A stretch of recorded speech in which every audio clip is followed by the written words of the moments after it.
गरीब बहन का रक्षाबंधन। चित्तौड़गढ़ में रानी और रोहित अपनी माँ के साथ रहते थे। रोहित और रानी जब बहुत छोटे थे तभी उसके पिता का देहांत हो गया था। उसकी माँ मीरा दूसरों के घरों में काम करके किसी तरह अपने घर का गुजारा करती थी।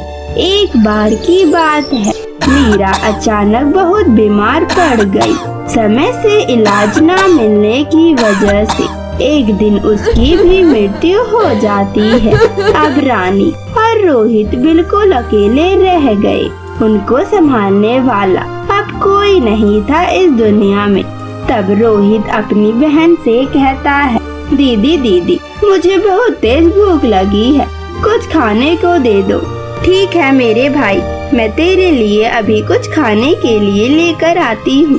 जब रानी रसोई में जाकर देखती है तो सारे बर्तन खाली पड़े थे। घर में एक अन्न का दाना भी नहीं था। अब मैं क्या करूँ? खाने का तो एक दाना भी नहीं है। मैं अपने भाई को कैसे भूखा रख सकती हूँ? उसने वैसे भी 2 दिन से कुछ नहीं खाया। मैं उसके लिए खाना कहाँ से लाऊं? तभी वो अपने चाची के घर जाती है और अपनी चाची से कहती है, चाची चाची मुझे कुछ खाने को दे दो, मेरे भाई को बहुत तेज भूख लगी है। उसकी चाची उस पर तरस खाकर उसे घर का बचा हुआ बासी खाना दे देती है। इसी तरह रानी लोगों से मांग कर अपने भाई का पेट भरा करती थी। तभी एक दिन उसके चाची का बेटा रोहन आइसक्रीम खाता आ रहा था। रोहन को आइसक्रीम खाता देख रोहित अपनी दीदी से बोलता है, दीदी दीदी मुझे भी ये खाना है, मुझे भी ये दिलाओ ना, मेरा बहुत खाने का मन कर रहा है। प्लीज दीदी, देखने में कितना स्वादिष्ट लग रहा है, मैंने ये कभी नहीं खाया। दीदी मुझे प्लीज दिला दो ना। अपने भाई को आइसक्रीम खिलाने के लिए रानी बिल्कुल ही बेबस हो जाती है और वो अपने चाची के पास जाती है। चाची चाची मुझे भी 10 रुपए दे दो ना, मेरे भाई को आइसक्रीम खानी है। तब उसकी चाची को बहुत तेज गुस्सा आ जाता है और वह कहती है, तुझे जरा भी शर्म नहीं आती है क्या? एक तो बेशर्म की तरह मुंह उठाकर खाना मांगने पहुंच जाती है, ऊपर से फरमाइशें तो देखो महारानी की, अब आइसक्रीम खाना है। अरे इतना शौक है तो कुछ काम धंधा क्यों नहीं करती?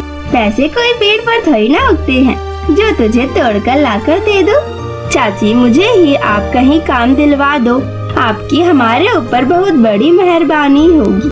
तभी उसकी चाची को याद आता है और वह मन में सोचते हुए कहती है, अरे मेरी बहन रिया को नौकरानी की जरूरत थी, क्यों ना मैं इस लड़की को उसके यहाँ पर काम करने के लिए भेज दूं। उसे फ्री फंड की एक काम वाली भी मिल जाएगी और उसे इस भिखारन को ज्यादा पैसे भी देने नहीं पड़ेंगे। हाँ ये तो सही है। यह सोचकर उसकी चाची रानी से कहती है, ए लड़की सुन, तुझे काम चाहिए ना, तूने मेरी बहन रिया का घर तो देखा ही है, उसे एक नौकरानी की जरूरत है, तू उसके यहाँ पर काम करनी चली जाया कर, फिर मैं तुझे तेरे भाई को आइसक्रीम दिला दूंगी। क्या सच में चाची? और क्या सच बोल रही हूँ? चल तुझे अब आइसक्रीम खिलाऊं। रानी एक आइसक्रीम के बदले अपने चाची की बहन के घर काम करने को तैयार हो जाती है। रिया भी बहुत दुष्ट औरत थी। वो रानी से घर का सारा काम करवाती और बदले में उसे उसके भाई के लिए 2 वक्त की सूखी रोटी दे दिया करती थी। लेकिन रानी और रोहित 2 वक्त की सूखी रोटियों में ही खुश थे। कुछ दिनों बाद राखी का त्योहार आने वाला होता है। रोहित गली में खेल रहा था, तभी वहाँ के कुछ लड़के आपस में बात कर रहे थे। अरे भाई, 2 दिन बाद रक्षाबंधन है, तो तुम इस बार अपनी बहनों को क्या गिफ्ट दे रहे हो? भाई मैं तो अपनी बहन को वीडियो गेम गिफ्ट कर रहा हूँ। और तू क्या देगा? मैं तो अपनी बहन को घड़ी गिफ्ट कर रहा हूँ। रोहित उन लोगों की बात को सुन रहा था। घर आकर वो अपनी बहन से बोलता है, दीदी दीदी ये रक्षाबंधन क्या होता है? रक्षाबंधन भाई और बहन का सबसे खास त्योहार होता है। इस दिन बहन अपने भाई की लंबी उम्र और सलामती के लिए उसकी कलाई पर राखी बांधती है और भाई अपने बहन की जीवन भर रक्षा करने का वचन देता है। पर दीदी, आपने तो कभी मुझे राखी नहीं बांधी। आप मेरे लिए भी राखी लेकर आओ ना, मुझे भी ये त्योहार मनाना है। हाँ भाई, क्यों नहीं, मैं तेरी हर ख्वाहिश को पूरा करूँगी। तभी वहाँ रिया आ जाती है और कहती है, तुम दोनों भाई बहनें ये क्या बातें कर रहे हो?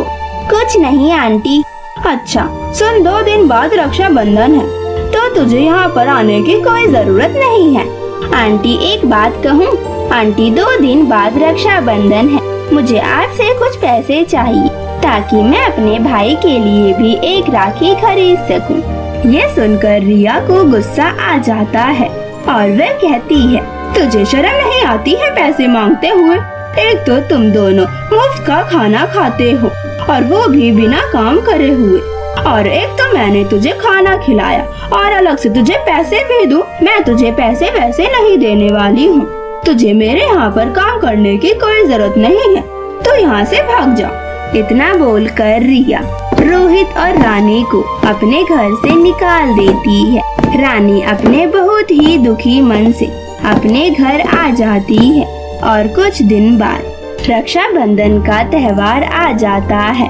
तब रोहित अपनी बहन से कहता है, दीदी आज तो रक्षाबंधन है, इतना उदास चेहरा लेकर क्यों बैठी हो? मुझे आपसे कुछ नहीं चाहिए।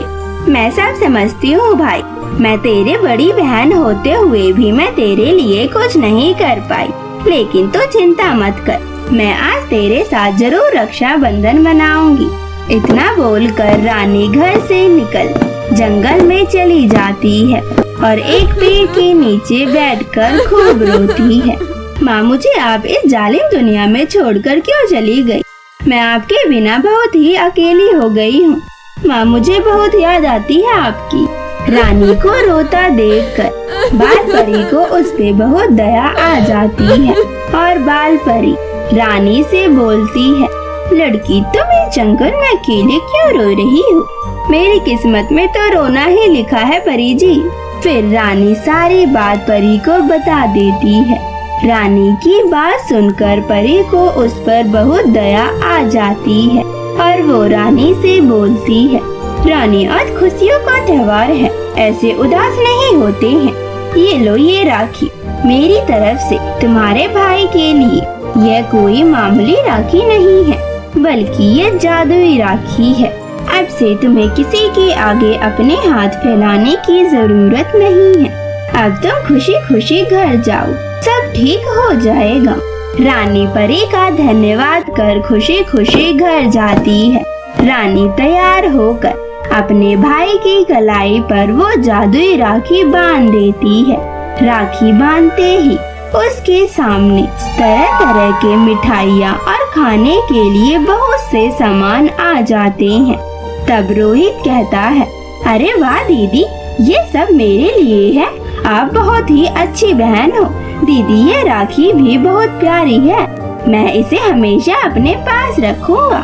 हाँ मेरे भाई, इसे हमेशा पहन कर रखना। ये मामूली राखी नहीं है, बल्कि ये जादुई राखी है। तो तुम्हें जो कुछ भी चाहिए तुम इससे मांग लेना, ये तुम्हारी इच्छाओं को जरूर पूरा करेगा। क्या सच में दीदी? ठीक है, मैं अभी देखता हूँ। राखी मेरी बहन के लिए एक बहुत सुंदर सा फ्रॉक दिलाओ। तभी एक सुंदर सा फ्रॉक आ जाता है और रोहित कहता है, ये लो दीदी, ये प्यारी सी फ्रॉक, ये मेरी तरफ से तोहफा है। और फिर दोनों भाई बहन उस जादुई राखी की मदद से अपने लिए बढ़िया सा घर बनाते हैं और खुशी खुशी उसमें रहने लगते हैं।